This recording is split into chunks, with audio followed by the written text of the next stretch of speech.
Been quite a convention already, the likes of which we have not seen for quite some time. Let's quickly go back to Dana Bash, who's with RNC Communications Director Sean Spicer. Dana? That's right, Anderson. And Sean, I just want to kind of get from you, from your perspective, I mean, people who were watching this on TV, frankly, a lot of people here on the floor were quite confused about what looked like disarray. First of all, the chair coming out and calling for a voice vote. Right, which the ayes had it. There was clearly one by them, and then there was asked for. So why did he come back and do it again? Because there were because I think it was that we unclear. Wanted to make sure that we actually went through the process properly. Check with the parliamentarian. You need a majority of 7 states. So they lost the voice vote. It was very clear from everyone in the hall that the ayes had it. They went back and did there was a request for a roll call vote. You need a majority of 7 states.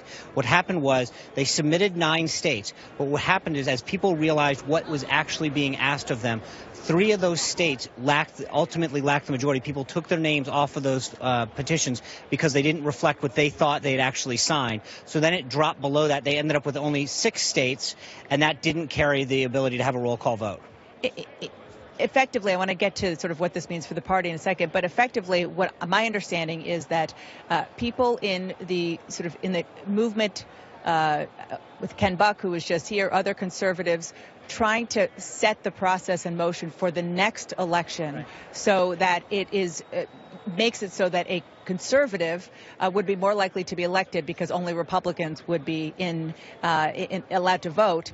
But they used that as a way to get people in the anti-Trump movement who didn't want that as a result. So they basically co-opted them. Yeah, actually, but look at what the rules actually did, right? So Rule 40 that everybody was animated about earlier in this process, that had been changed in Tampa to require 8 states because it had previously been a plurality of 5, was rolled back. Reince Priebus led the effort to make sure that the grassroots had that say, to make it easier for people to get on the ballot going forward. So that rollback in favor of supporting grassroots efforts was done in the Rules Committee. Further, there was a lot of effort to do things that would have been pleased to the roll call vote. Some of those folks that were out here today were people that rejected a deal that would have continued to give the grassroots more strength, and that's sad. But there was an effort to continue to strengthen the rules package. So you guys won.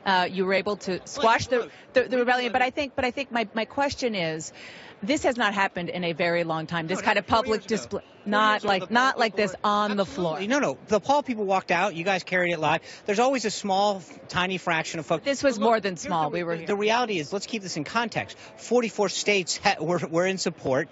Most of all of the territories. So, I mean, this is a tiny group of folks that have made noise. They started in the Rules Committee, as you know. They didn't get a single minority report. They lost the voice vote, and then they were asked to demonstrate a support here, lost that again. So they've lost 3 times in a row. The overwhelming majority of delegates today are unified, ready to go, and ready to support this ticket. That's a fact. And the rules package that just got passed is probably the most grassroots-friendly rules package that's been passed in 2 generations. Sean, thank you so much.